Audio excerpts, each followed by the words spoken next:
What's up, family? What's going on? I.O.B.A. I'm TC, and this is the Awareness Channel. That's what I like to call it anyway. So check it out now.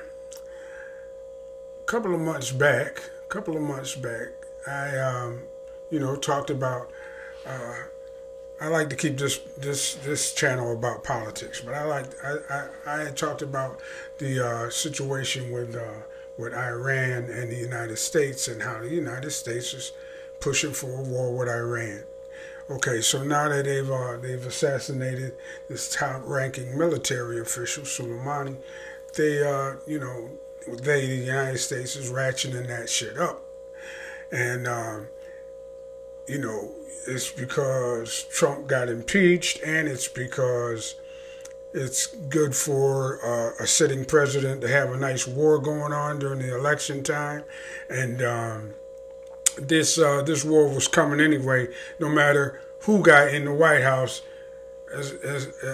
Only way for it to not happen was if somebody like Bernie Sanders was sitting in the White House. But this war was going to happen any motherfucking way. Donald Trump ain't even pulling the strings on this one. Donald Trump sitting in the background being told what to do. And the Pentagon and those people are running this war. And that's how it's going to be. And the military-industrial complex and Big Pharma and the insurance companies and the independent contractors and all of these people who are going to be coming in to do all of the rebuilding, the security corporations and all, they're going to make a fucking killing like they always do when the United States goes to war. This country is founded on a war footing, and it's going to stay on a war footing. I don't know until the fucking paradigm changes, but I do have a bad feeling about this one. This Iran war that I think they're going to go into. Because I remember when they was getting ready to go into Iran in 2003. I remember that shit just like it was yesterday. Matter of fact, my sons, 3 of them, fought in that war. In 2003, 4, 5, and whatever. In the Middle East. In Afghanistan and in Iraq. I had 3 sons fight there. So when 2003 rolled around, I was like, just like I am now. It's bullshit. We shouldn't be going. This is all, based on lies, misinformation, just to get us into a war. Because wars are good for business. I said it back then, and I'm saying it now. Wars are good for business. We only know how to make money and keep this economy going if we at war. And Donald Trump needs his own fucking war. He don't want Barack Obama's wars. Donald Trump don't want Barack Obama's wars. Donald Trump wants his own fucking war. And Trump wants his own war, and this is gonna be it right here. But I think this will go end badly because of the way they're trying to wage it. Because I do believe that the United States is going to come out of this one a whole different fucking place. A whole different place. Wait till, and I said this before, wait till the fucking body bags and the flag-draped coffins start coming home. You ain't going to see a lot of it on TV like you did with Vietnam and World War II and Korea and those wars. You ain't going to see, all you're going to see in this war is the rockets and the missiles leaving. You're not going to see the bodies get blown all apart and the civilians get killed. You're not going to see any of that because they're going to keep all of that out of the mainstream press. But people seem to have forgotten how the fuck we got into that the first Gulf War, the second Gulf War. We've been fighting in Iraq since 1990. We've been in the Middle East since the 1950s when we first started fucking with, probably before that, but from what I remember and what I know, from when we first started fucking with Iran, when we overthrew their elected leader and put in the Shah. We've been fucking around because we want that fucking oil. We got to have that oil. And what did Donald Trump say? You got to take the oil. Now, what is the thinking here? You're going to take all of the oil in the Middle East outside of Saudi Arabia and just station troops all around it and guard it and sit on top of it like it's ours? I don't understand the thinking here. But that seems to be what it is. But it's going to cost a lot of motherfucking lives. And it ain't no guarantee that we're gonna be able to do what we think we're gonna do. When I say we, I mean the United States government. Matter of fact, I'm not gonna say we anymore. The United States ain't gonna be able to do what it thinks it can do. That is, just go in and take over Iran's oil fields at the point of a gun. I mean, it's almost as if the bad karma that they're building up just don't even matter. The bad karma that's going to come out of all of this aggressive, greedy behavior on the part of the Americans, that doesn't matter. Because they don't believe, of course, the U.S. government don't believe in such things like karma and stuff like that. But I'm just saying, universally speaking, in terms of, universal law and that type of thing. But I can't believe after, another thing that's hard for me to believe, right?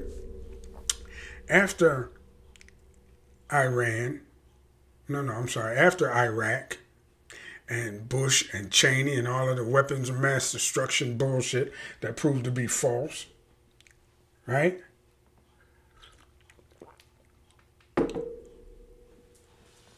After 9/11, which all you gotta do is take a cursory glance at that shit to know it was a false flag operation. Didn't no airplane fly into the fucking Pentagon. I saw the shit right after it happened, before the roof collapsed. No airplane flew into the Pentagon. So after 9/11, after the motherfucking Bush and Cheney lies about weapons of mass destruction, that people could be talked into another war using the same fucking program. I'm watching people on Facebook in their comments, and they're saying all kind of dumb shit about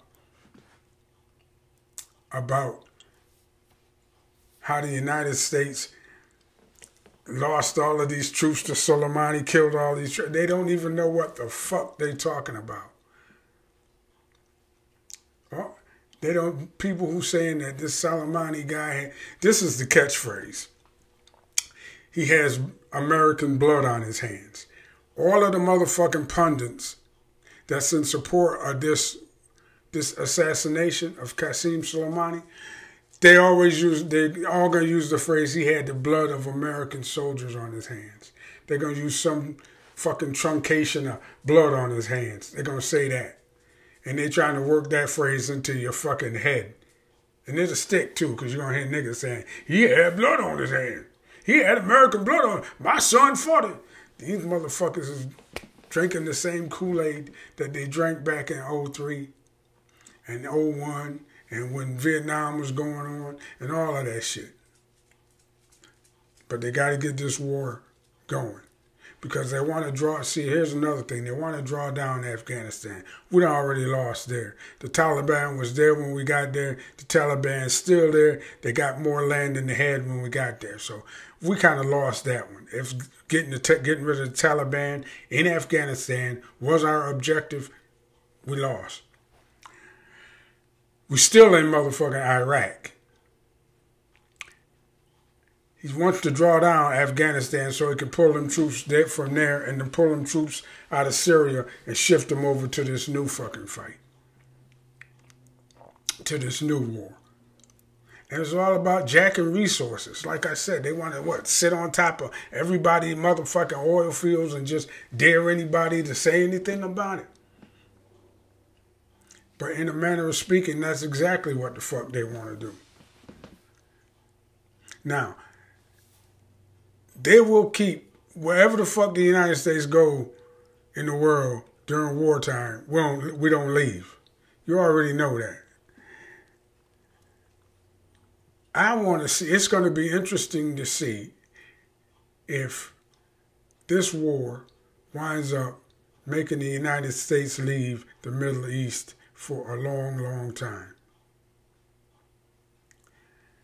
I doubt it very seriously if something like that, but this would be interesting to see, because I heard somebody say that, earlier, that this might be the war that drives the United States out of the Middle East. We'll see. But I know a lot of people are going to die on both sides if they get into an all-out shooting war like they did in Iraq. A lot of people are going to die, and as everybody knows, it's a much better army, a much bigger army that the United States will be dealing. So everybody talking about, patting each other on the back and talking about how their son and daughter went in the army and went in the military. This is what militaries do. This is what militaries are in place for, to kill people, to enforce foreign policy, to jack resources, to take shit that don't belong to you, to conquer. That's what militaries do. That's what your son and daughter are doing. They look good in the uniform and the goddamn parade is nice, but this is what it's really all about. When the motherfucking coffins start coming home, y'all gonna have a better understanding of it. But the military-industrial complex doesn't see us as people. We just numbers. We just numbers. So there's that. But anyway, man, this is the war. This is the one that they wanted. We'll see what develops in the next couple of days. But I got a bad feeling about this one. But somehow, though, I don't know if this is strange or not, but somehow I don't feel as much dread about this war as I did about when we was getting ready to go into Iraq, because for some reason I knew for sure we was going into Iraq. Right after 9/11, we, even though we knew supposedly the guy who supposedly did it was in Afghanistan, we wanted to go into Iraq. Y'all know the story behind that, but I felt fucking a sense of dread leading into that war that I don't feel going into this one. And I don't know why. And, part of it might be the fact that Donald Trump got a lot of bitch in him. And he'll change his mind at the last minute. He'll order a strike and then call it back. He'll do this, he'll do that. He believes whoever the fuck been talking to him last. So if the neocons can keep in his motherfucking ear about what he's supposed to be doing, then we're going to war in Iran. But if some goddamn moderate can get his ear for a little while, that might make him change his mind or back up a little bit. It depends on who the fuck Trump been listening to, or who been on Fox News last. So I don't have that sense of dread, but I do believe this is Trump's war. This is the war Trump wanted, and it's gonna be a nasty one if it get going good.